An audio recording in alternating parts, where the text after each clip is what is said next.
Welcome to Independent Thought and Freedom. India is undergoing a deep transformation at the moment, of which politics is just the surface.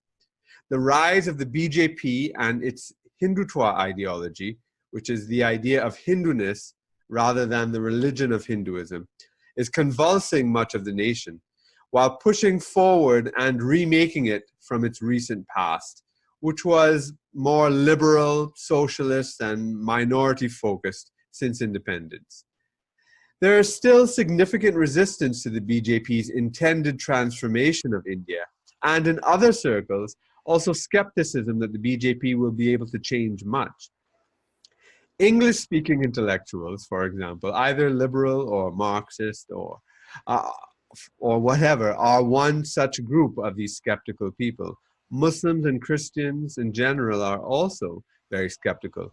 And Hindus from the south also resist the BJP tide. As India seeks to navigate itself in the new emerging global order, with Russia and China becoming major players, how does all of this bode for India's place in the world? And how is India's redefining of itself related to the global emergence of populism and nationalism against the liberal globalist elites? Today, my guest is Indian journalist Pramod Kumar, based in Kerala, South India. Pramod has been a journalist with one of the leading Indian newspapers, The Hindu, for about a decade, and then a senior advisor with the UNDP, the United Nations Development Program, in the Asia-Pacific regions for another decade. He has since left the UNDP to concentrate on his writing. His subjects include contemporary politics, socio-economic issues, and public health. The history of indenture and the life of the Indian diaspora that emerged from indentured labor has been a subject of deep interest to him as well, which is of great interest to me because I'm a descendant of indentured Indian laborers here in the Caribbean. I look forward to a very interesting talk. Welcome, Pramod. Thank you. Great. So you're in Kerala right now. How is it?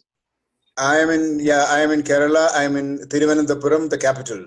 Okay. And it's the monsoons have just restarted. Right. Well, you raining, right? Sorry? It just started raining. Yeah, so we have rain here in Trinidad too. It's a rainy season, so yeah. The noise. Hopefully, the noise won't disturb us with the I hope tropical so. raindrops. Yes. Yes. Well, you just came from a tour from around the world. It seems like. What countries did you visit? I visited the U.S., Trinidad and Tobago, and Colombia. Okay, so those three countries. Yeah, right. The Americas. Yeah. Which place surprised you the most on your recent visit, and why? I don't know. See, I think it was more or less what I expected. I had a certain expectation of Latin America.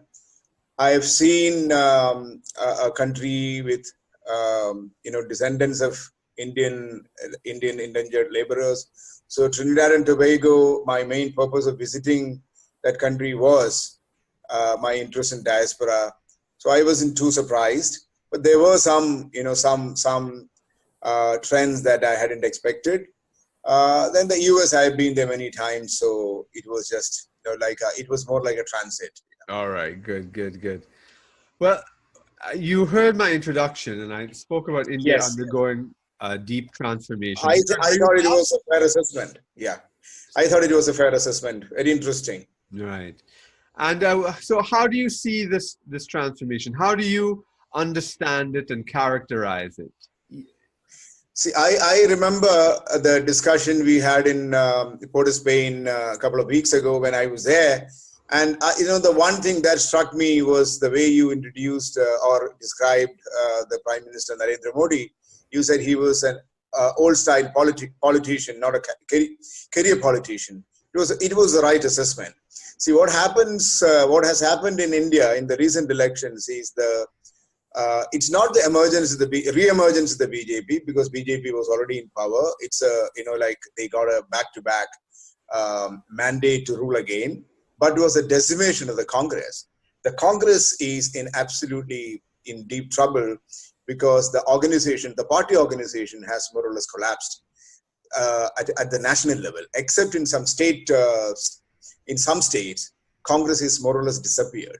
You may have heard that in Karnataka, is in the southern state, where the Congress with its alliance partner was ruling, the government is falling because people, more than 10 MLAs, means the members of the legislature, have defected to the BJP. And that's at the state level. The MLA is for the state level, correct? At the state level, the importance of this development is that it was a non-BJP state in terms of a government. Yeah. Karnataka is one state where BJP has a sizable presence. BJP had ruled in the past. But right now, it is the Congress and another party called Janata Dal. They are an alliance ruling the state to keep the BJP off power. That was, post-elections, they allied with each other, these two parties. They were not fighting, they didn't fight the elections together as allies, but after the elections, they came together. Yeah. So it's a post-poll alliance. But that government is falling. And so most likely, the BJP will come to power. So in the South too, BJP will have a state now soon. We don't know how it turns out legally, because definitely people go to court. So that's at the state level government you're talking about, right? Yeah. In the national government, in the Lok Sabha, the BJP do have seats. They do have seats in the South, don't they? They do have seats. They have scored very well in Karnataka. So Karnataka is a state where BJP had a government, and Karnataka is the only state in the South where BJP has sizable number of members of parliament. In other states, they're very weak. See, why I made this particular reference is that in the whole of India, BJP is very powerful now. Yeah. And in almost many of the states, other than the last elections where Congress won, are with the BJP. So now even the South is fallen. Right. So there's an advance going down. Now, many people... Yeah, that's going on. So the point I was coming to was, with this is also the beginning of the decimation of the Congress also in Karnataka. See, what happens is, once BJP gains power, then it's like, it's an all-out war, and the Congress Congress is crumbled. Congress party organization at the national level has crumbled. So even in Karnataka, they are unable to resist the defection because the party organization of the Congress at the national level has failed. There is nobody to inspire them, to compel them to fight. That is what is happening. So the recent elections, it's the rise of the BJP again, but also the complete decimation of the Congress. They'll find it very, very difficult to come back because the party organization has collapsed. Now, do you agree with me that this is something much deeper than politics? That yes, it has to do with the political capabilities of the Congress and its disarray and the lack of leadership and the BJP's very savvy political acumen. But it's something deeper about India's sense of itself, both internally and what I believe that it will express on the world stage, or at least should express on the world stage. Do you agree that is what is being reflected here and what's happening, or what? See, as far as the elections are concerned in India, somehow with the rise of the BJP, the Congress was already failing. See, in whether it was 2004 or 2008, at both times the Congress formed government with allies. The Congress was already failing. So see, the rise of the BJP has to be seen in the context of a falling or failing Congress. So I don't know whether it's a global image of India that has spurred this rise of the BJP, but it did play an important part because. But that was mainly after the last elections. In the last elections, when BJP came to power, they leveraged the global India. the Indian diaspora. So that has, helped them to create a global image. This is something that Modi was very smart at. In terms of votes, they don't mean anything, because most of those guys who, the constituency, the global constituency, they don't have a vote. Right. But he captured their imagination, which has created this swelling support across the world among the Indians, and with Modi as a larger than life figure. So in that context, you're right.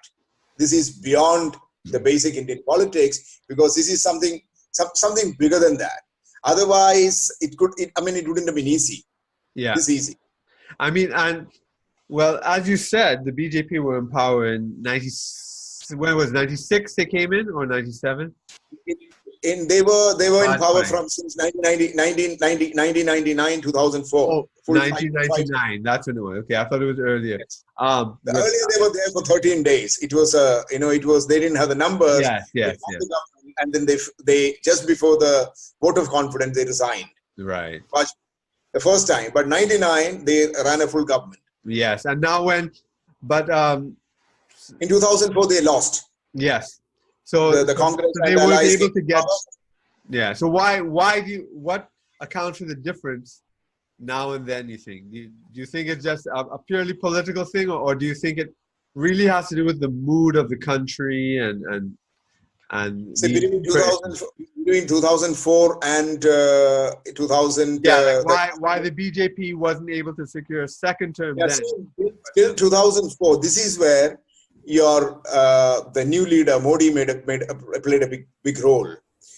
In 2004, it was Vajpayee, and it was the Vajpayee government wasn't a completely the Hindutva right-wing government. There were elements of that, but still they were running a regular government, which was like, almost no major difference from the Congress in terms of the economic policies or any of that. But 2004 to 2008, the Congress and its allies ruled, and 2008 to another 5 years. But then in 2000, after the second term of the Congress, when the BJP came to power, it was Prime Minister Modi's victory. Yeah, Modi's politics was different.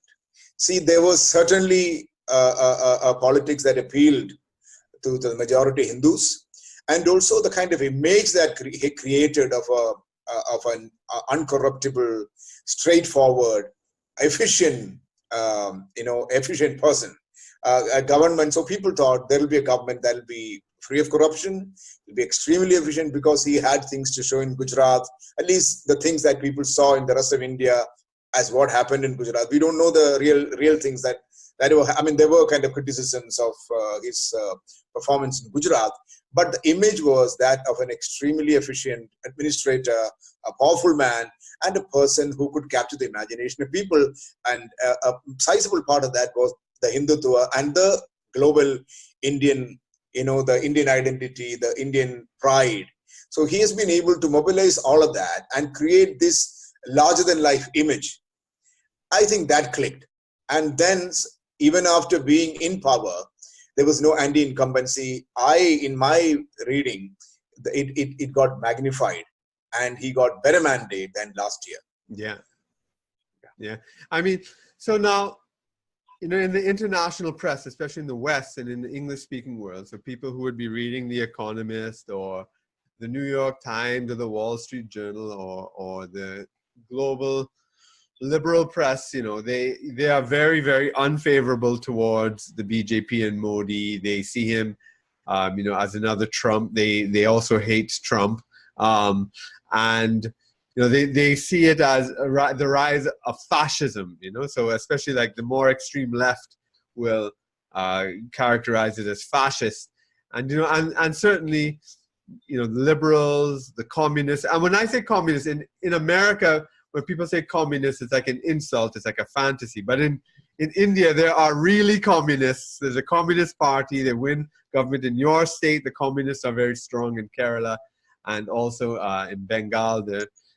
they're strong. The Muslims, the Christians, and even the Hindus in South India, which maybe we could talk about a little more. But so you have these groups that are resistant, and I suppose do they have this feeling that Modi and the BJP are fascist, and what do you think of that criticism? See, let me start with your observation on the international media. See, international media, I don't think Modi will get a favorable response from the international media, because the party's ideology is not going to be amenable to or consistent with the liberal democratic idea. Although India is democracy, or you can call it a liberal democracy, it is not the ideology of the BJP or the government's overall ideology is not consistent or amenable to liberal democracy. So how would you describe their ideology? So, you've described it initially. It is, more towards the Hindutva. It has a Hindutva policy. But BJP is a political party of the RSS, and RSS is a Hindu organization, and there is nothing kind of secretive about it. So the political. Sorry, let me excuse. I saw a newspaper article today about the German ambassador visiting the RSS headquarters. Is that a first for an ambassador? I'm not too sure, because RSS. During the Congress rule, RSS was in the dock. RSS has been in the dock in the past as well, because in the dock. What do you mean by that? Means in the sense, they have always been. See, India in a Nehruvian period, the Congress ruled for India for about 6 decades. Ever since India became independent, it was more or less it's a Congress that ruled India. What do you see? In the BJP? In BJP now is what happened to India during the Congress period. It is always backed by Congress government. So the Nehruvian politics, the Nehruvian ideology, the Congress ideology, BJP's ideology, the RSS was completely opposite to that. Yes. RSS is definitely the ideology, the core ideology is Hindutva, and that is not consistent with a liberal democracy in a country that is secular, socialist, and secular, as defined by the Constitution. So that way, RSS is a Hindu organization, and the BJP is a political face of RSS. But there are people who support RSS. They say RSS is not a Hindu organization, not just a Hindu organization. It's the largest non-governmental organization in the world. Yeah. So there are supporters to RSS, and this particularly my state, which is where communists are very strong, also has one of the largest numbers of RSS chakas. Chaka means branches. So there are people who support RSS, there are people who oppose RSS, right. but it's certainly people who subscribe to liberal democratic values have a problem with RSS. Right. Yeah, mainly because of the ideology, because of their antecedents. Right. Yes. As opposed to the kind of non-religious. Yes. And India is a plural society. India has all religions in the Hindu majority, but by constitutionally, India is a secular democratic republic. Yeah. So I guess I think the best way to describe it, the way I describe it, is that the BJP is a nationalist party. And the thing is that in each country, nationalism gets defined slightly differently, because that's the nature of nationalism. I think quintessentially, internationally, if you want to find some not parallels, if you want to kind of find a broad definition or to figure out what it is like a right-wing nationalist party. Yeah. But it appeals to people.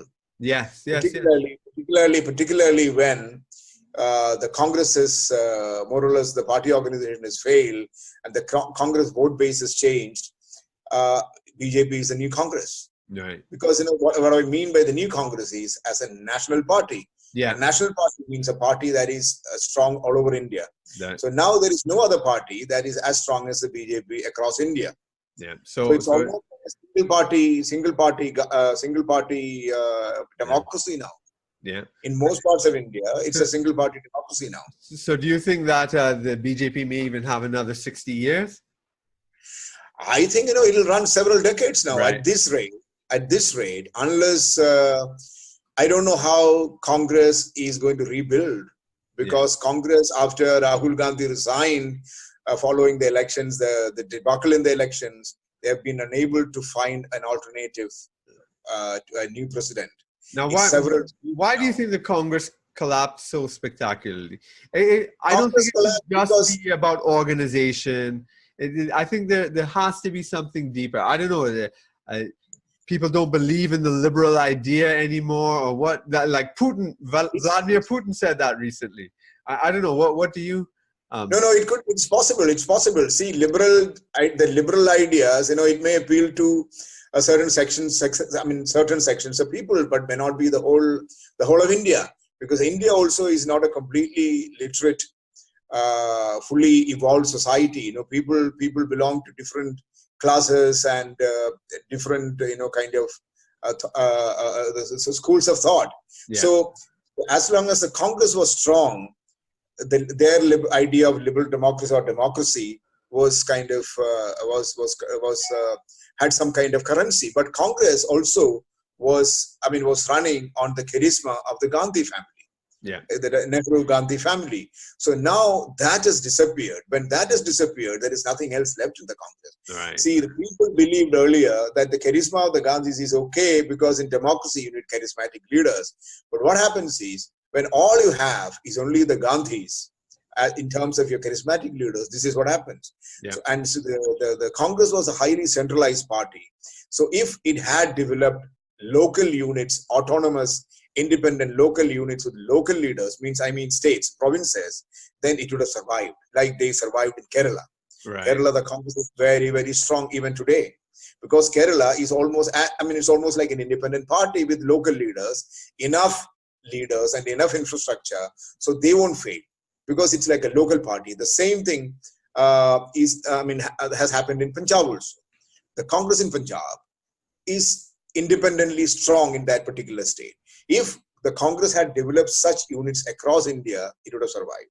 Right. What happened is their national leadership is weak, so it failed as a national party. Whereas a BJP, you don't need state level leaders because the national leadership is so strong. Right. You have Narendra Modi and Amit Shah and all the others. So the national party leadership, the national party organization is very strong. So as long as that is strong, it doesn't matter whether you're strong in the state or not, because you will win on the merit of Narendra Modi. Well, where you are in Kerala is very interesting on a number of levels, because the BJP did not win there. It's although it's predominantly Hindu. There are. It's not predominantly.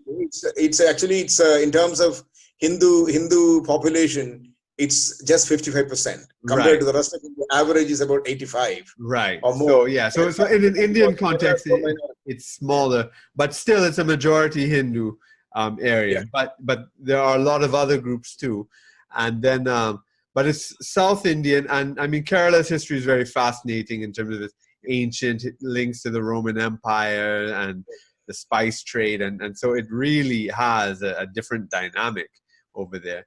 But and then Shashi Tharoor, your MP, is no ordinary MP. He's a global celebrity and intellectual. I admire him very, very much. Trying to get him on my show as well. An author, speaker, and he's very interesting. Because although he's a Congress person, he has a book, Why I Am a Hindu. So he's not running away from Hinduism or anything like that. So he's embracing his Hinduism. And in fact, his books criticizing the British Empire so strong. One would think, that he would be a Hindu nationalist, because his strong arguments against the British and then his defense of Hinduism.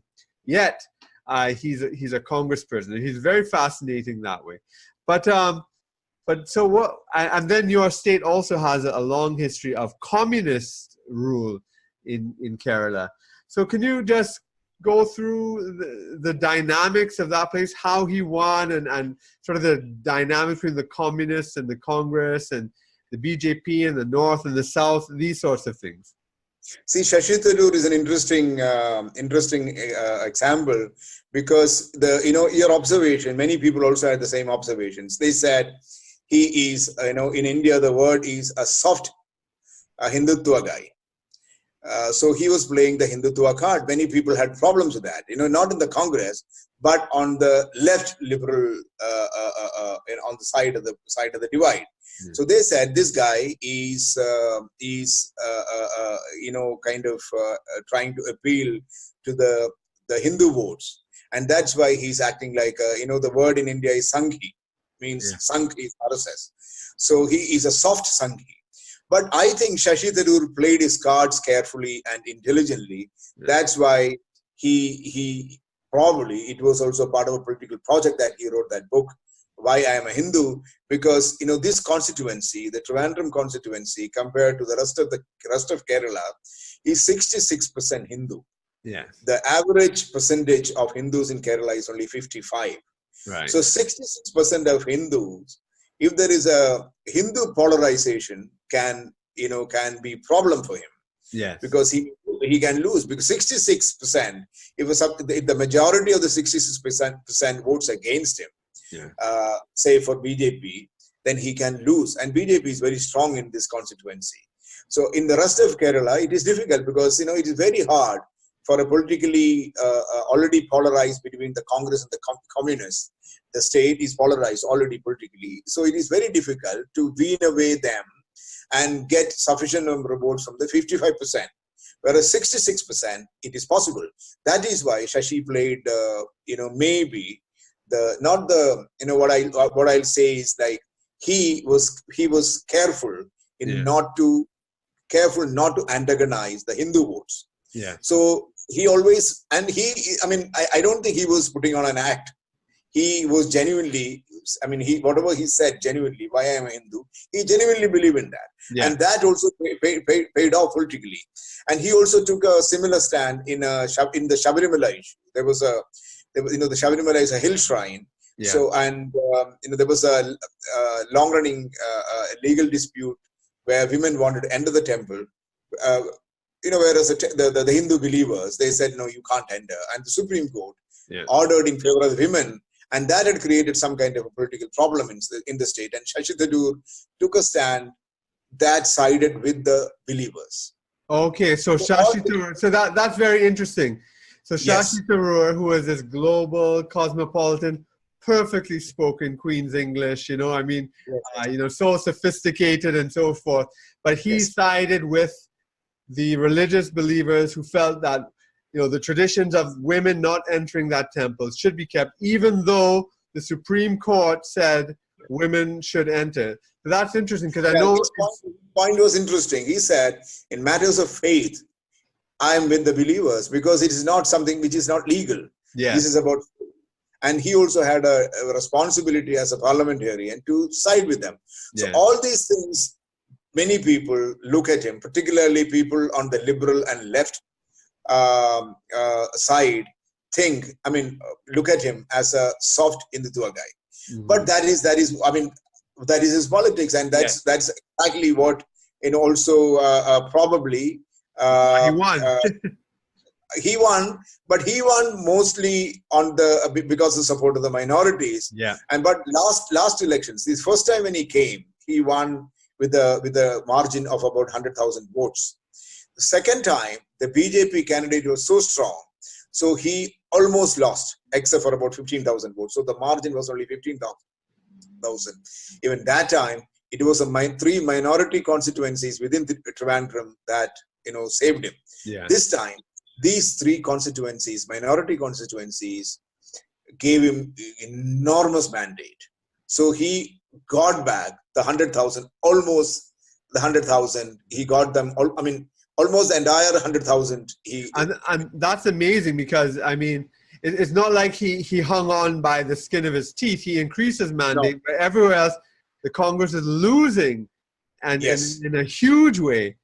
So that's quite. But and, the interesting part, it is not the many people would have thought the so-called allegedly soft Hindutva stand will help him, but it is not that helped him. Yes. It's the minority welcome. So minorities also didn't know that he was playing a Hindutva card. Well, that he was being genuine. And let me tell you something about that too. I think that a lot of liberals misunderstand religious people because of that. Because I think that religious people could respect religious people may respect other religious people more than they might respect liberals, because they know you believe in God, they know you follow your religion, and so although I am Muslim and you are Hindu or whatever it may be, I'm Jain or whatever religion you might follow, I'm Sikh and so forth, but you could relate to each other as believers, as opposed to they might look down on a liberal as pandering to them, because the liberal doesn't believe in God, but he's saying, oh, well, I still support you or whatever, and they realize that the liberal doesn't actually understand his religious feeling. You understand? So there's a lot of pandering that liberals do, I believe, that people see right through. And I think that has affected liberals all over the world, and not just in I think so, yeah. Yes. But in India, the Congress type of liberals have no problem with religious beliefs, they also play the same religious card. Yes. But BJP plays it better. Mostly the left that had a problem with Shashi Tharoor. Right. The Congress also took the same stand, that they are with the believers. Okay. And that paid off in the recent Lok Sabha elections, parliament elections in Kerala, where they won 19 out of the 20 seats. Okay. Well, now this is another thing I want to ask you about, because Kerala has a history of going against the grain, because even when the Nehruvian Congress dominance was throughout India, Kerala was communist. So they didn't vote for Congress when Congress was, for everyone else, like the only game in town. So that's interesting. Could you give us an insight into why that is? Yes. In 1950s, Kerala has the unique position in global politics, or in the history of democracy in the world, because in 1957, Kerala was the first state in the world, or first place in the world, where communists came to power through elections. Well, so what? Could I challenge you on that? In 1953 in Guyana, Chedi Jagan and the PPP. So it's interesting that it's an Indian as well. Was the first communist elected, but they were a colony still. So there's a difference. You guys were independent, but Guyana was a colony. But it was before Cuba. It was 6 years before Cuba. And Chedi Jagan was communist, and so but that is interesting. So sorry, but as an independent, they came to power, the communists. See, that was also because of Kerala was, ahead of India in terms of reform, social reforms. There were two states, princely states, so that the Travancore, Cochin, and then the other part of Kerala was the Madras Presidency. So there was already a political reformation that had happened earlier, social reformation. So the communists benefited from that, because the climate was ripe for a left ideology. Right. Because there were like 100 years of reforms in the state, social reforms. In the sense, the reforms of the princely states that set in motion by the missionaries and the princely states, and then by social reformers. Then comes the communist. See, the emergence of communists is a result of the social reforms. So it's very interesting. It's interesting. It goes like straight from monarchy in a sense to communism. So no even Yes. intermediate stage. Yes. Yeah. But because the princely state, they were very progressive people. So there was literature, then followed by social reforms. So it was ripe for left ideology. So there was a lot of left literature available. People heard about the Bolshevik Revolution. All that inspired them. So this is why when the first elections happened, they were the natural choice. But then in '59, they were dismissed by the Congress, the Congress government at the center. Then they didn't come to power for about 10 years. Oh, so when you say Then, dismissed, they were removed from power? yeah, there is up 356 under the Constitution, you can dismiss a government on certain grounds. See, it is less frequently used now. During the Congress period, it was used indiscriminately. That means you don't like a state government, you cite some reasons and dismiss them. And that's the main. I mean, they call the BJP fascist, but that is far closer to fascist. BJP hasn't started yet. I think it'll be more difficult now because there were Supreme Court verdicts against that. Yes. Many things are less and less frequently used, but the Congress did use that 356 a number of times. Could you explain what communism meant in Kerala? Because I mean, I don't think I don't think it would be a Soviet communism or even Chinese communism. Not one-child policies or ration cards or state owning the means of production or nobody's allowed to have private property. I don't think that's what it meant there, did it? See, not that way, but they did some of that in the sense, you can't do all that because you are within Indian Constitution. Yeah. You are now not a proletariat government. It's a democracy. So you adapt to a democracy. So they said that we are joining the democracy as a strategy towards their ultimate goal of setting up a proletariat government. So when, within the democracy, whatever they could do, they did the first time. The Kerala was the first state which introduced land reforms. Land reforms. The rest of India, land reforms didn't work. In the sense, that is, that's why Kerala, the whole Kerala model of development is a global example. Yeah. Because anybody who had 15 acres of land, more than 15 acres of land, they had to contribute the state took away the excess land and distributed to people. So the land reforms happened. Education was made a state priority through an education bill. So a lot of things happened, progressive things happened in the initial period. But anyway, this was no majorly different from the Nehruvian, Congress ideology. Because to me, it just sounds like British Fabianism or Labour. Yeah, because this is like a welfareism.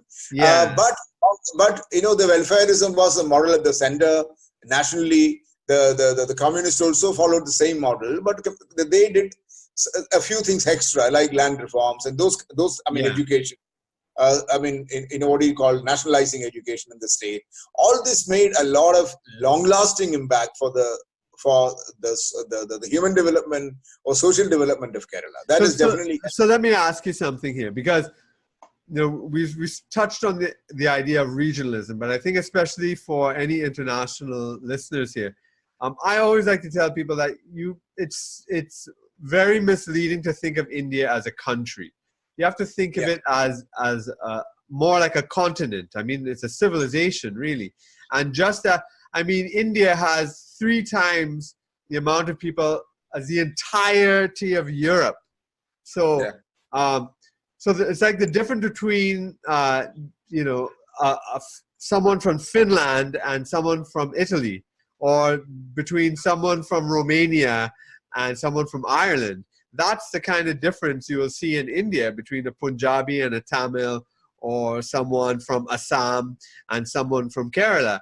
It is so, the language is different. Even if they're Hindu, they worship totally different gods. They have totally different traditions. They have totally different books. They have, it's very different. So what I'm wondering about now in Kerala, the Communist Party, and you can tell me whether my thesis is worth exploring, that because ideologically there wasn't that much difference between the so-called communists, because they weren't hardcore communists as far as it seems like to me, even though they might have said Bolshevism and Lenin and whatnot, but it seemed more George Bernard Shaw to me. um, and so the difference between the Congress, and which is more like a British Labour Party, and the communists wasn't really that much. But what it might be is that the communist was a way of asserting a sort of Kerala or Malayali ethnicity. Yeah, would you sort of agree that it was kind of a... it was not just in Kerala the communists won. Yeah. So the communists were present in very strongly in 3 states. Bengal. That is Kerala, West Bengal and Tripura. And they were also present in the rest of India because they were part, I mean, before independence, the freedom struggle period and all that. Indian communists were a force to reckon with. There were Indian communists all over the country, but they, could mobilize political capital in these 3 states. So each state has its own kind of history why this would have happened. The example I mentioned, Kerala, was the state was already on a progressive path. Socio-politically, they were already ahead of the rest of India in terms of reforms, in terms of social reform. So that was ideal for any ideology, any left ideology. Yeah. See, the Congress, for an outsider, they don't see much difference between a Nehruvian Congress government or rule and the left, because both will look like a state welfare, welfare state supported kind of politics. Yeah. But the communists saw the Congress as a right-wing party. Okay. So a liberal democratic party for them was right-wing. Yeah. Even now in the state, people call the left parties call themselves left, and they call the Congress the right. Okay. The real right, the BJP, when the real right appeared, which is the BJP, Congress is still the right for them. Yeah. See, in Indian politics, there was no right. Actually, you had the left, and then you had the Congress, which in international terms, in the global democracy terminology, it is a typical liberal democratic party or a social democratic party. Yeah. You can't call them liberal democracy anymore. It's a liberal democracy because it did want to become a social democracy, but it failed. Right. Because the state didn't work. Right. The Congress, the welfare state of the Congress was a failure. Yeah. Because then India wouldn't have been in such poverty if the welfare state model worked. So it's more like it's a liberal democratic party, and the communists are the left party. Right. So for them it's a problem. So they are like enemies. Right. Yeah. I suppose it's just like, in the United States you see that with the progressives and the liberals, right? So yeah. So they call the liberals neoliberals, meaning right wing, and the progressives being Bernie Sanders and and AOC and those people, right? Now, but the communists in Kerala, they don't even accept social democracy. Yeah, exactly. That's right wing. Not that their politics is left, because this this government, none of the steps that this government has policies of this government has anything to do with the left politics, because it's not even welfare state.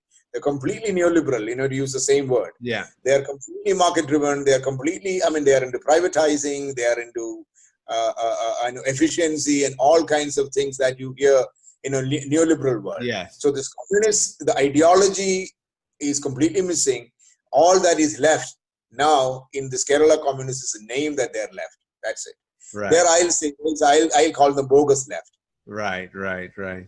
Now, so we've spoken about India's I suppose the political convulsion, which I see as a kind of existential and an existential questioning, sort of who are we as a country, as a nation? I really believe that that's what's going on. That's what it appears to me from the outside.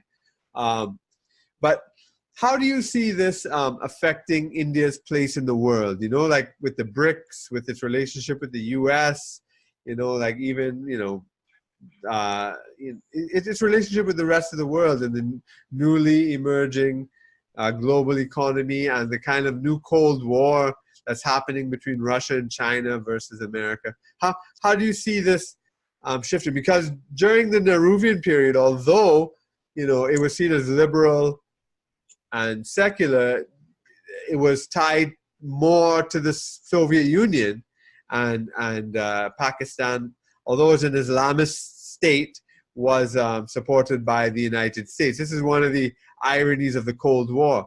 But these things have been changing. And how do you see the internal political debates and changes that are happening affecting that? See, the old Congress era, the Nehru era, Indira Gandhi era, the pro-Soviet India is gone because Soviet doesn't exist anymore. Yeah.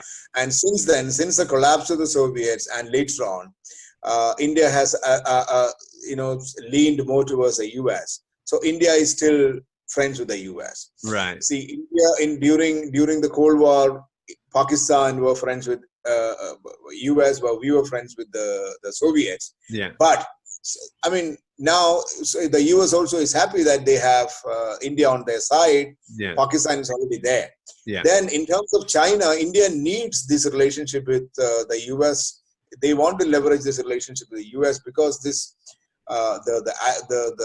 relationship with China will always be a relationship of lack of trust, suspicion, attrition, and all that, because you can't trust China, which is trying for hegemony, not just in this region but in the world. So India definitely will deeply mistrust the Chinese, and that's not going to change. So I mean, where do you get the? I tell, in my own view, I think India should move closer to China, but I do think the last Shanghai Cooperation Organization meeting, there seemed to be important moves that Modi was making, in terms of getting closer to Russia and China, I personally find it a little bit anomalous for Modi to be cozying up to America so much. I find that a contradiction, because you talk about China wanting to be hegemonic, but I don't quite believe that. But I certainly know that the U.S. and Britain and the West definitely try to be hegemonic, and I see it as a kind of contradiction that is actually hampering Indian development. But you don't see it that way? No, because see, India and China, they have a territorial issue. Doklam, yeah, in the northeast, in the northeast, yeah. So that is, that's always there. That is a matter of great concern for both the countries, and on that they have, it's a relationship attrition. Then you also have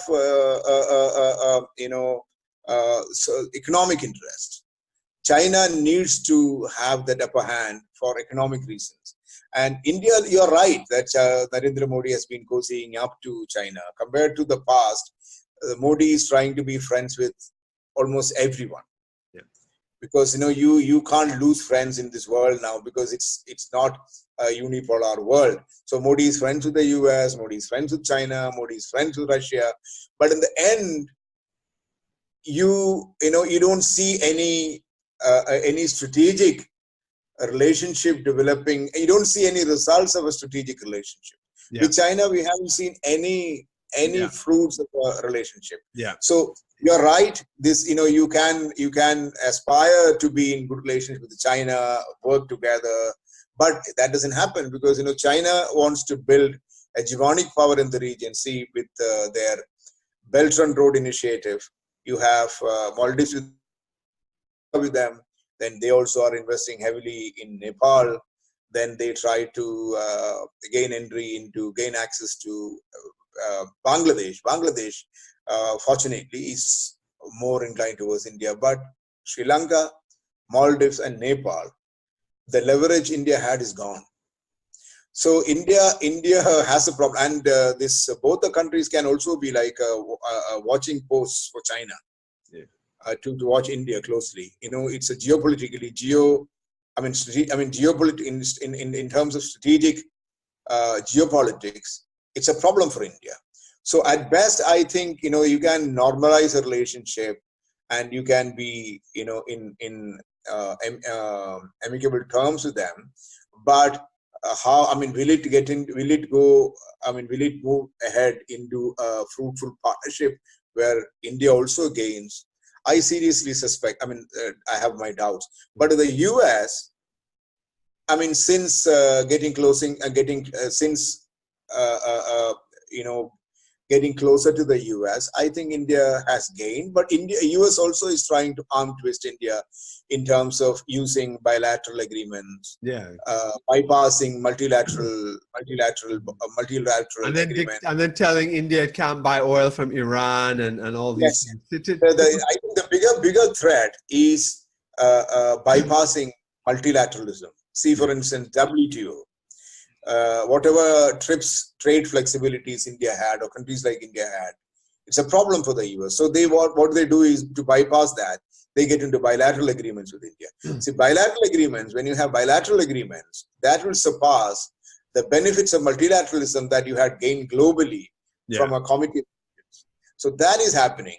So, but, you know, see, in this new world, this is all you can do. You build, you have allies and hope to get things done, because it's all about reciprocity. They are looking there. I mean, they're also, Trump is also threatening India, saying that your tariffs are a problem for us. So we'll also impose tariffs, just like the way the China and the US are fighting. But you know, I noticed in the latest discussions with Afghanistan, India was not included, and I think that really speaks badly for India's position, because, you know, we had Russia, China, Pakistan, the US, and India is, you know, has a strong interest in that. And I think that, and to me, I believe this is one of the weaknesses of Modi and the BJP internationally.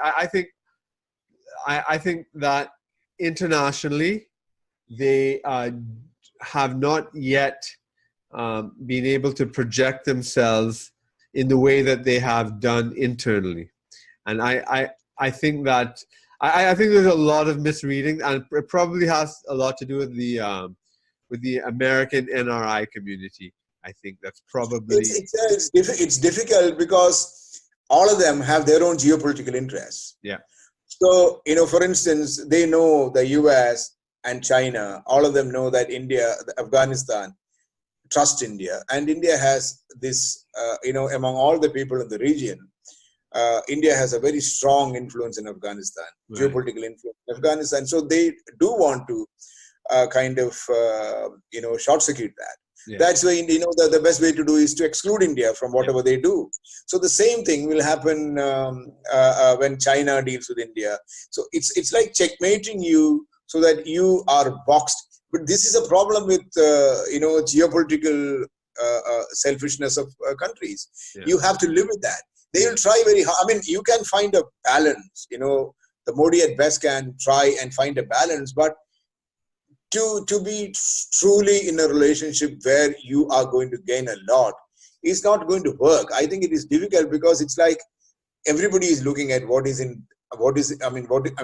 there for them in that partnership. What work did you do with the UNDP when you were with them in the Asia Pacific region? In the Asia Pacific, I was working with the UNDP I was a senior advisor. I was working on health and development portfolio of the UNDP in Asia Pacific region. So in UNDP had those days it was the Millennium Development Goals. Yeah, the MDGs. Now it is SDGs. Right. So MDGs. Number 6, the goal number 6 was health. Right. It was some goals within health. So UNDP, not just because of that, even historically UNDP has been working on health also in poverty, environment, disaster risk reduction. Health was one of the portfolios. I was working with the health and development team. So we used to, work in policy. And also we used to have some projects in the field, particularly in smaller countries. So I used to work in those Asia Pacific countries. We had Asia Pacific, UNDP has country offices, and we have the regional center, which was first in Sri Lanka and Colombo and in Bangkok. Then subsequently, finally. Was Shashi Tharoor there? No. He belongs to the UN Secretariat. Right. Not from UNDP. He was the UN Secretary. UN Secretariat is a different organization. Yeah. UNDP is one of the many UN organizations, but one of the. I'll say probably the biggest, arguably the biggest UN organization, along with WHO. Yeah. UNDP is what UN, the representative of UN in every single country. That's right. Now, when we're talking about India on the global stage, and I mentioned, I think that the American NRIs have a double-edged feature about them. I think they can also hinder Modi and so forth. But I guess this can ease us into your work on indentured laborers. Tell us more about your interest and your work on indentured. See, my interest in the Indian diaspora arising out of the Indian descendants of Indian indentured laborers happened when I work in UNDP, because I had colleagues from all these countries in the world where there were Indians who hadn't seen India. So, for example, where were they from? They were from Guyana, they were from Trinidad, they were from South Africa, they were from all over the place. Yeah. They were Indian, they were people looking like us, dressed like us. So any naturally curious person will develop an interest in them. Particularly, we used to meet during work, during our workshops. So that is how my interest started. And I had a very close friend from Guyana, Ramesh. Then you start, their names are different. They are Indian sounding names, but they are different names. They are not names that exist in India, but a modification of names that exist in India. Then before that, first exposure to anybody in India will be the cricketers of the Caribbean. Yeah. Because many people know that these guys are of Indian origin because of the features, and then the names are different. So this is how my interest started. Then what happened was I read Amitabh Ghosh's book, Sea of Poppies. Yeah. Sea of Poppies, that the whole voyage is to Mauritius. Then you become really, really avaricious about how the whole thing, because it's about India that is a global India that is so different. That is kind of detached, and they live in an India of their imagination, based on memories and traditions handed down over generations, and they live that India quite vibrantly. Yeah. That was very fascinating. So this is how So I try to get maximum literature from all over the world, from in all parts.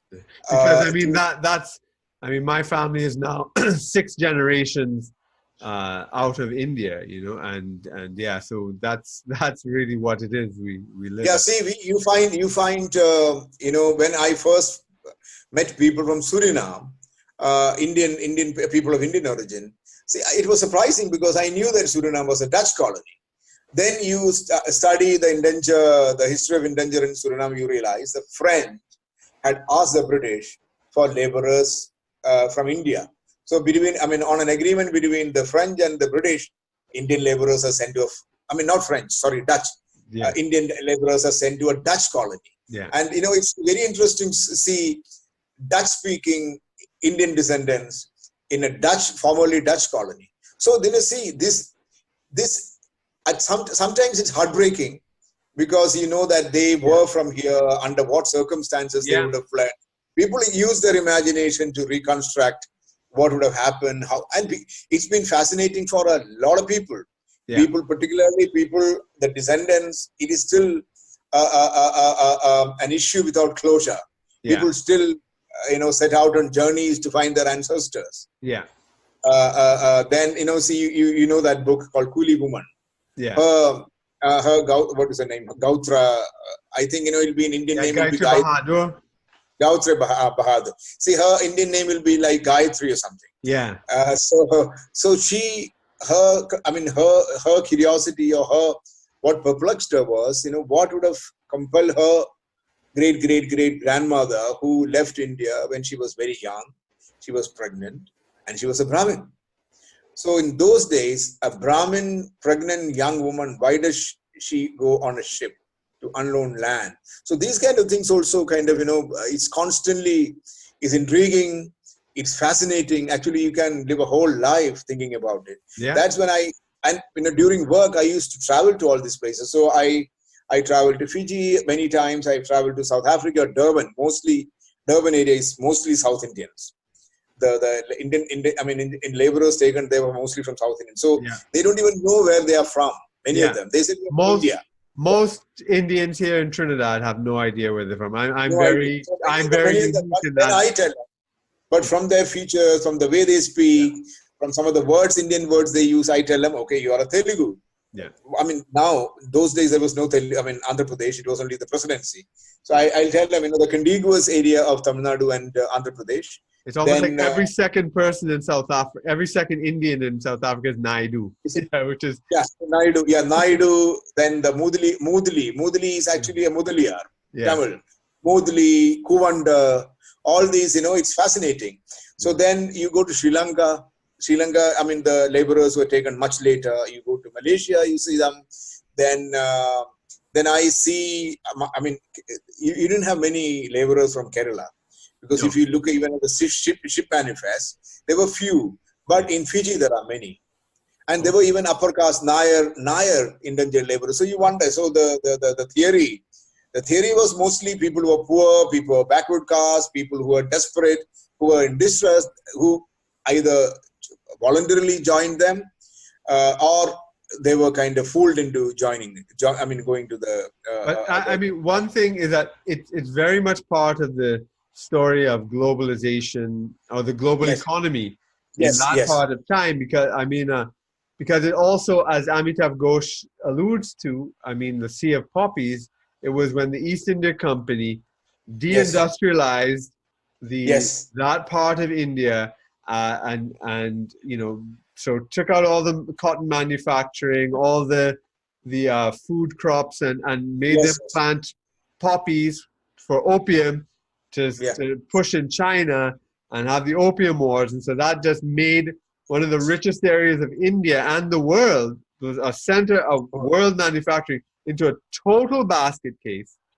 Correct. And then caused this destitution, which made our ancestors go all over the world, And in fact, that very model is being used today around the world of deindustrialization, gutting out a place, killing the middle class, and the rise of nationalism today, I believe, not only I don't know how much of that has to do with the Indian situation, but certainly in Europe and America and Canada, has to do with the same process that the East India Company did in India first, which was to really gut out a place and devastate the middle and just make huge differences between the rich and the poor, and make people hopeless, which was part of the whole Maybe in India it will happen not because of deindustrialization, but maybe because of lack of industrialization. Because India was hardly industrialized. You have just some pockets of industries. So this is what made me interested. Now I try to go to different places. I'd done the one round of travel during my work at the UNDP, met people. So now I have only a few countries left where you have, the descendants or the Indian diaspora. I don't know, what do I call? Maybe I'll call them Indian diaspora or diaspora, or early. The Girmitia countries sometimes. Girmitia. But see, Girmitia is still... Yeah, but I don't know, in a neutral English word, I don't know whether it's called maybe I call them early Indian diaspora or something. Yeah. But personally, Yeah. emotionally, it's a very, very gratifying feeling for me when I connect with them. Yeah. Because, see, most of them don't come from my region, but they are from my country. And you connect with them because you feel thankful to them that they live an Indian life that is, kind of from their imagination. Yeah. Well, we reconstructed, reconstructed and built a mini Indian civilization. Yes. So I saw the most thriving, fascinating, vibrant Indian life I saw among all the countries was in Mauritius. Yeah. Because also because the numbers, the temples, the Indianness, it's largely Hindu. Yeah. The temple ceremonies are different. Maybe this is what existed those years. And in Mauritius well, though the Ganga Talao on a hilltop, they've created their own Ganga. Yeah. And they do those Ganga pujas there. It's like a volcanic lake, and that is their Ganga. Yeah. So, and how passionately and sincerely they do that. That is very, very fascinating. If you go there, you don't want to leave because you connect with them so strongly. The good thing about the Hindus of the colonies, the diaspora, is that there is no religious acrimony between the Hindus and Muslims. Yeah. They don't have they are not fighting with each other. There are, issues of suspicion, trust and all. Yeah. But they're not fighting. It's pre-partition. I mean, we came before partition. And I mean, people forget that in the what they call the Indian Mutiny or the First War of Independence, 1857, that government that was there for a year, the Mughal emperor was the head. Yeah. So it was mainly Hindu. But it was Hindus and Muslims, majority Hindu. But they went and made the Mughal emperor the head of of the new country they were making. So we come from that stock, and that's so that is what maybe because you didn't have the problem of partition. Yeah, there is no religious kind of hatred between the communities. Even when people are living a very more pronounced Hindu life than you see in India. Yeah, generally Hindu population. Majority of the population I saw were believers, and they were very, very strong believers. And the temples are fascinating, in this diasporic, there is no word diasporic, but still I'm saying in those settings, they're fascinating because they're very, very passionate about, it's part of their culture. Yeah. So that is what's happening. Yeah. Yeah. So that's interesting. So I wanted to ask you. Sure. What I see also a desire to connect with India. Mm-hmm. So earlier I said many people, not so much among the young generation, but the older generation, there was this whole issue of closure. People want to know, their roots. So they set out on journeys to find the whereabouts, their forefathers who left India. And some of them are successful, some of them are not. People attempt it many times. I've seen people who've been to Odisha many times, but have been unsuccessful. People who've been to Pondicherry many times, but have been unsuccessful. But I've also seen people who made it, who finally made it and found their roots. It's not just in the indigent diaspora, but also the diaspora in East Africa, in England, the people who went from a job for post-industrial, during the industrialization, post-war period. So the thing I wanted to know is this whole, in Trinidad, what I found was the desire to connect is quite pronounced. It's not just tracing the ancestry, but being part of the Indian, what I mean is the mainland Indian identity. Yeah. People find, it's almost as strong as Indo-Trinidad. You call it Indo-Trinidadian, right? It's as strong as your Indo-Trinidad, as important as your Indo-Trinidadian identity. You have a Trinidadian identity. You also want to claim that Indian identity and part of it. I don't know, is it because of the research, I mean, because of the phenomenon of Modi, or is it's always been there? No, it's always been there. You know, part of it has to do with the fact that, you know, these colonies here, these former colonies in the West Indies, you know, we didn't have native populations here. Like, so that's why the dynamics in Fiji are quite different. You know, even South Africa, right? It's quite different from the. So, and now this region was mainly populated by slaves, right, from Africa, and our ancestors were brought after the abolition of slavery to work in the estates. So there is a strong tradition in the region of Black people trying to find their roots and their ancestry as well. And they have that story as well, and trying to connect with Africa. And then some people resisting that and saying, no, we're something different. We are not African. We're something else. We're making a new... So there are people who try to trace their origin in Africa. Oh, yes, definitely, definitely. I mean, and that was a very big thing, especially in... Success? Sorry? Have people been successful in that? Not in terms of finding their specific ancestors, because of the way slavery was. It was not as regulated and organized as indenture, where we have the exact family name, ship records, and all that. Yes.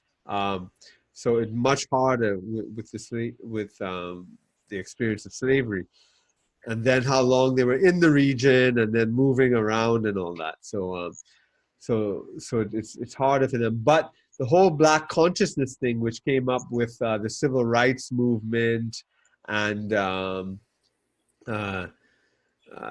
then later Black Power. Black Power in the United States was actually started by, as a movement, was started by a Trinidadian who migrated up there, Stokely Carmichael. I don't know if you know him. The name. I've heard his name, yeah. He's Trinidadian. I mean, he changed his name to Kwame Ture after and moved to Africa, right? And there are many Trinidadians who were extremely strong in the African and Afro-American, so the Afro-American civil rights movement and the African independence movements. Many West Indians and Trinidadians in particular, so Marcus Garvey, CLR James, George Padmore, Henry Sylvester Williams, Walter Rodney. I mean, many people. And so you had that thing going on. And so I personally, have been inspired by that tradition as well. But then, you have the Indians as well. And they also when they decided that this was going to be their home and not just return to India, right? So sometime in the 19th century, they tried to make a space for themselves here. And I mean, because Trinidad, let's say Trinidad in particular, it was very underdeveloped. So, our ancestors here built whole villages. It's not like we went to an already made society and just went into the towns. Now, there are some places where Indians did go into the towns. They lost a lot of their culture, right? And so they just integrated into the existing Creole culture. But there's a lot of the area where Indians went and they made their own villages, and so they made they had their own economies, their own infrastructure, their own their own cultural infrastructure as well as economic and so forth. And so you had all that going. So Indians had this sort of insular sense that they were Indian and they were different and they kept their tradition and culture. And the rest of the society saw them as different and excluded them in many ways. So they excluded us and our ancestors. So there was that struggle to belong to the society. And then when the Indian independence movement came about, that was a very big thing, because a lot of Indians, even from Trinidad, were actually physically involved. There's another thing too. Even we have a Chinese community here that came as indentured, but they were very small. But Eugene Chen, who is a Trinidadian, when he went to study in London, he got involved with Sun Yat-sen and became a leading member in the whole nationalist movement in China. so there's a lot of these kind of reconnecting with our links and our ancestors. So Naipaul, V.S. Naipaul is a major example. So then he, I mean, his books on India, An Area of Darkness, A Wounded Civilization, A Million Mutinies, and then he, had a very strong relationship with India by the end of his life. So his interest was way before Modi and the BJP and all that, and that is not unusual. We had Indian newspapers here. My my my grandfather's grandfather, right? So he started an organization. He and others. He was one of the founding members of the East Indian National Association that fought for the rights of the Indian indentures, because a lot of people know about the pass laws under apartheid in South Africa, but that may have been taken from the colonies here, for example, because they passed these pass laws where Indians could not leave the estates without a pass, or else they'd be put in jail and so forth. So, so they were fighting for just treatment of Indians. So you had this consciousness for a long time, and then the politics too, as independence was approaching here.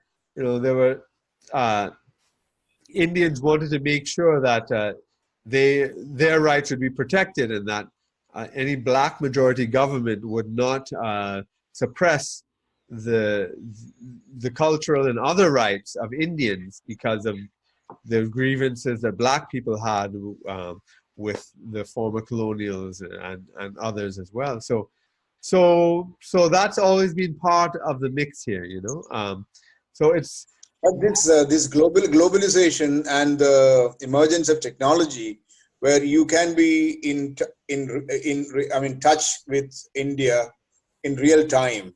Yeah. Did that accelerate this whole process of identifying with mainland India?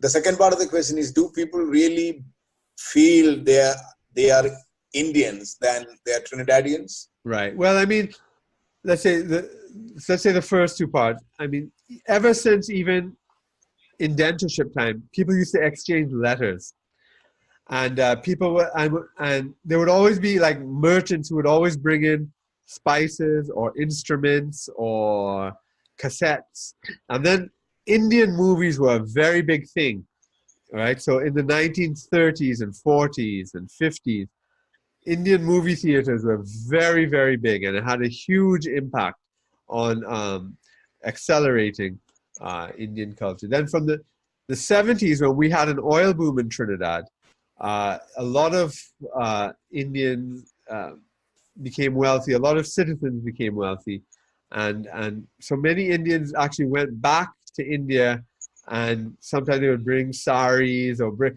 and these sorts of things, and so the material culture was kind of brought back. Because it's very interesting.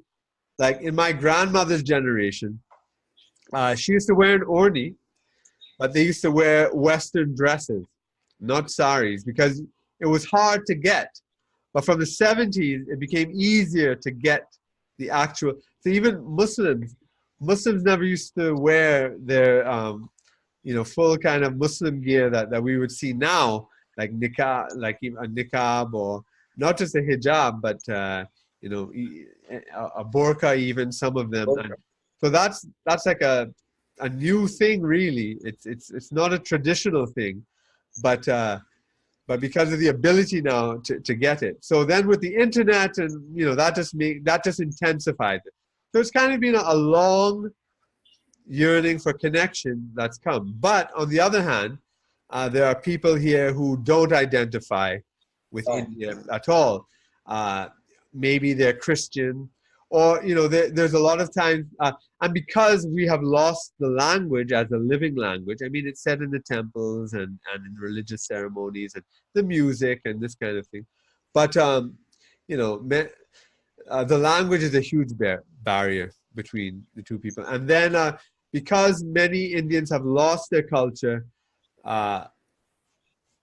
and they don't see India as a real place. It's kind of like what you see in the movies. It's like what you read in the Ramayana. It's this sort of thing.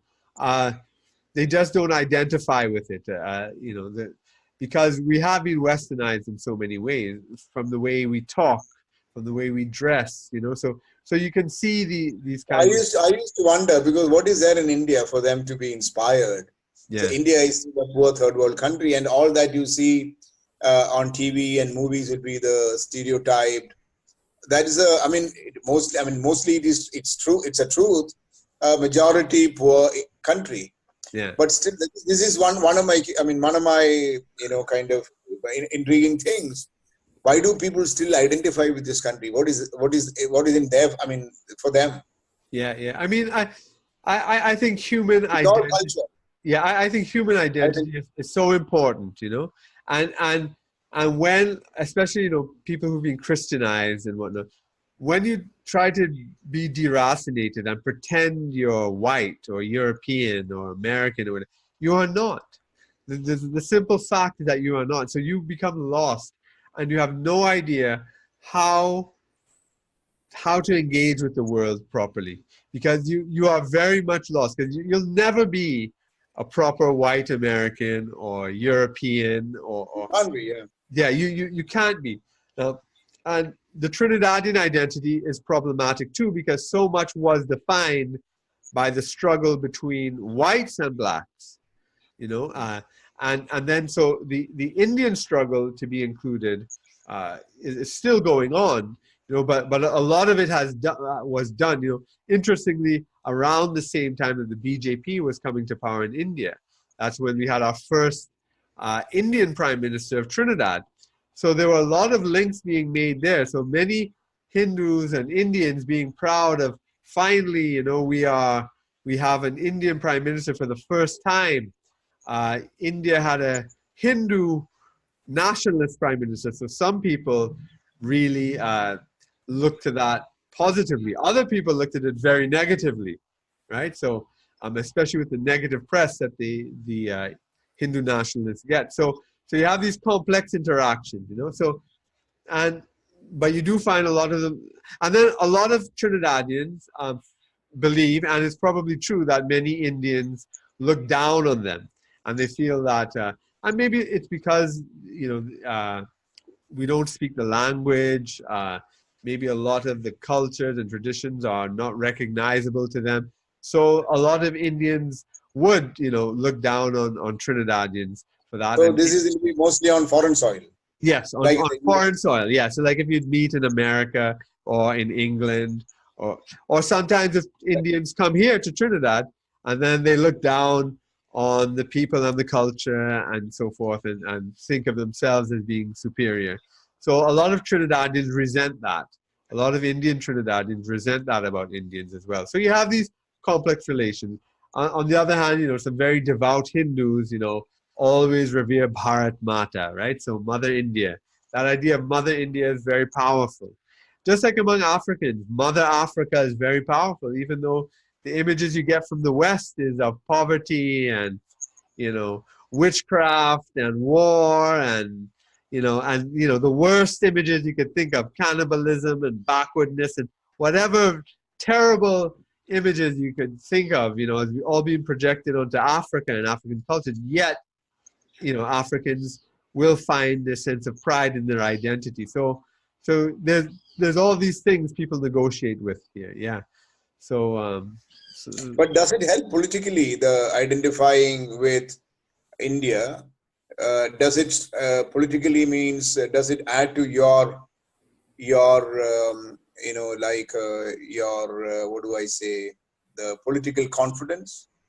Actually, there's a lot of hesitancy about that among because among the non-Indians, so whether it be the Europeans, the blacks, or others of the mix, sometimes they feel that Indians are trying to be too pushy, or they have always thought of Indians as being outsiders or Indian culture as alien, and so they didn't want to include it in the mainstream, and they didn't like it when Indians would ask for Indian culture to be part of mainstream Trinidadian life, even though Indians are the largest numerical ethnic group, right, in Trinidad, yet seen as a minority. So it's not like a minority group trying to push its culture on the majority. This is already, we're not a majority, but no one group is a majority here in Trinidad. So we're very mixed up in that sense. But it's the largest single ethnic group, and but Indian culture has been excluded in a lot of ways. So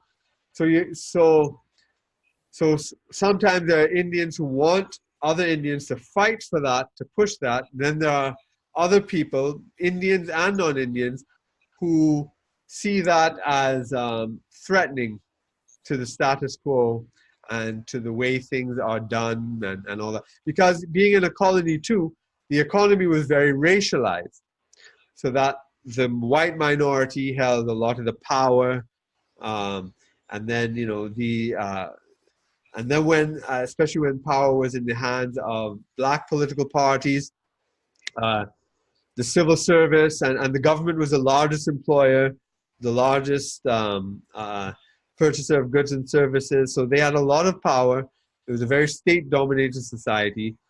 So and then Indians would, be, in business, or like small businesses, not big businesses, like shops, little groceries, hardware, things like that, or farm agricultures. So farmers, pretty low down. So it was racially stratified. So changing the ethnic order also affects the economics as well, and so you have all those things that enter into it. So among the new generation, is there a desire to connect with India, or it's more in the older generation? Both. No. There's a lot of. There's a lot of desire to connect, and I think you'll always find this mixture. Some people that do, some people that don't. Then there's an ambivalence, and then even how do we fit in and relate to India and Indians as well? Especially when Indians here are very ignorant about India. They don't know a lot. They don't know all the different language groups. They don't know all the different religions. They think everybody speaks Hindi and everybody is Indian, and everybody is, basically like from the Hindi belt. They don't know about, Kerala or Malayalam or anything like that. They let alone some of the smaller, even some of the smaller groups. So we even have it's like the villages we came from. We just think India is one big version of that, of those old villages. So they too have to, acquaint themselves with India. So Indians, both in diaspora as well as mainland, like people like me, it's really gratifying to see that, you have a global presence, the true example of globalization. Yeah. You have like a Chinese bamboo empire. Yeah. We have our own empire.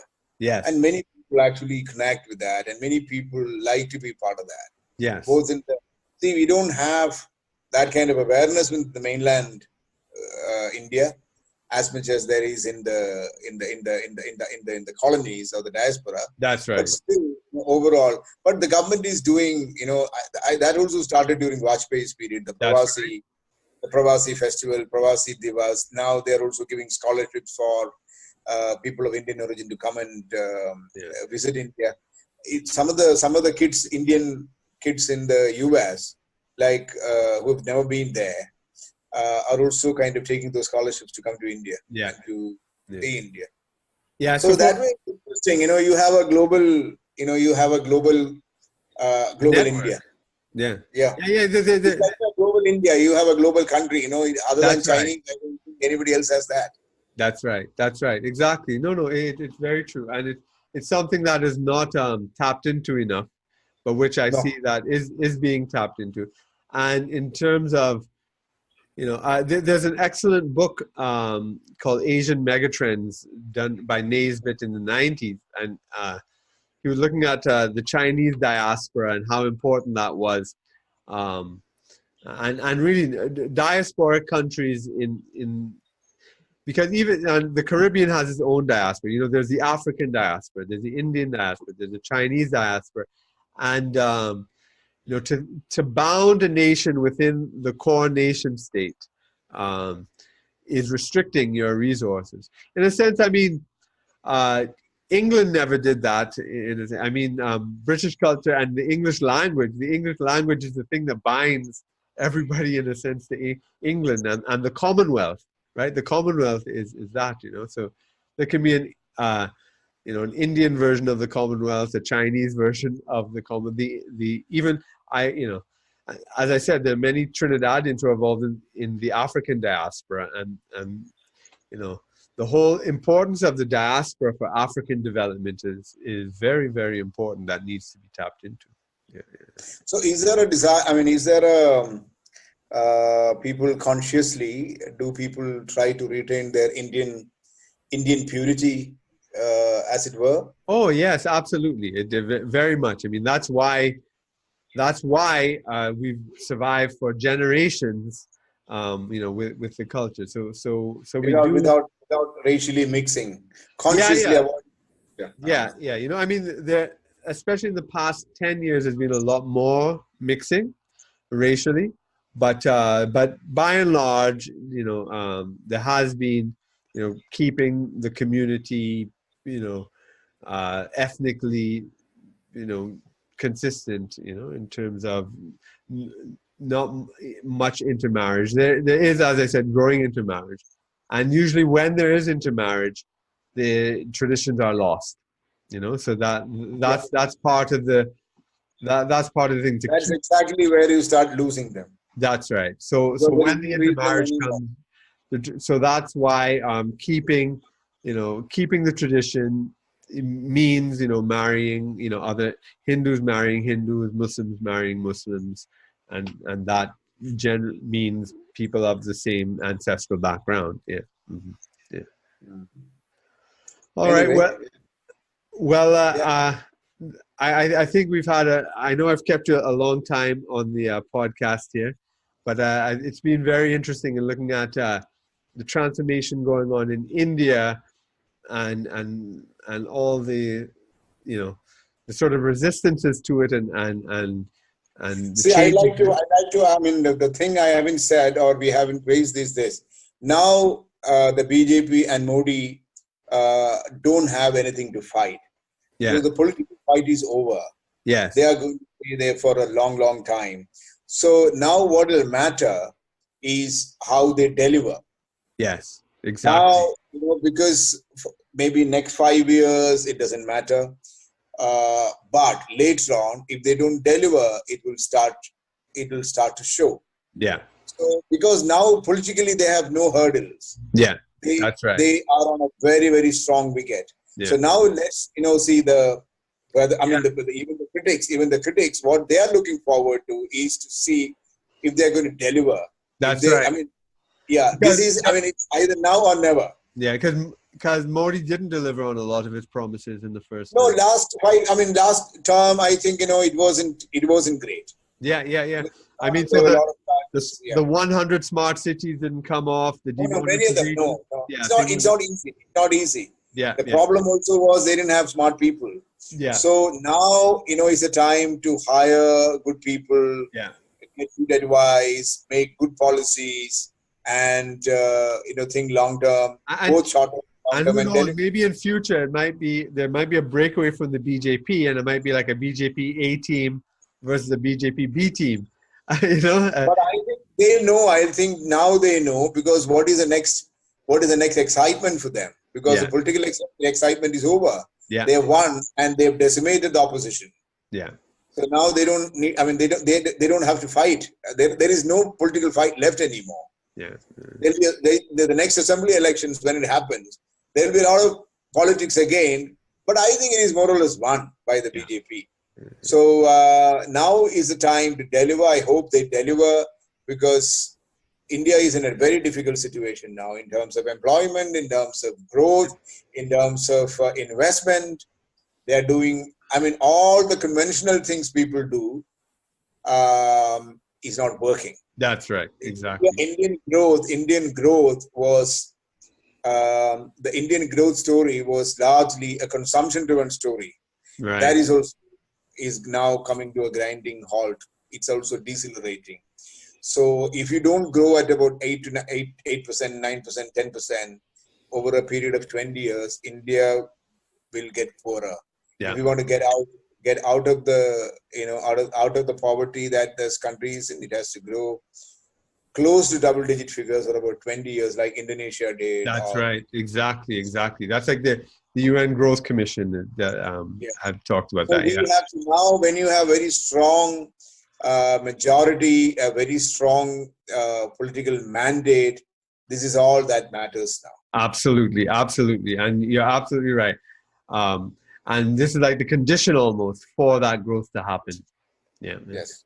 So as we wind up, I'd like to ask you, what lesson do you think international listeners should take away about understanding India at this point?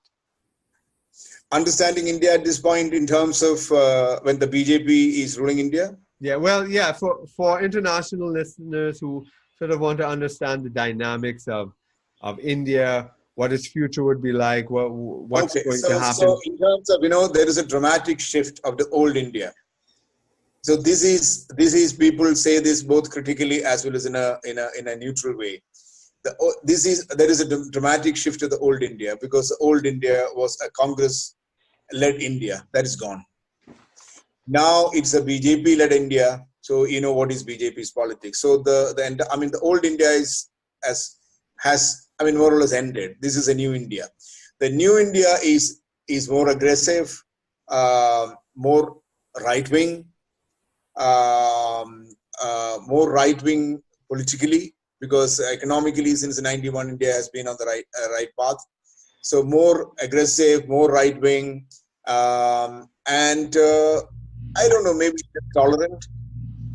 less tolerant. So this is and it's also a politically stable government compared to the last decade. So you have a politically stable government. You have a more aggressive attitude of the people, more right wing.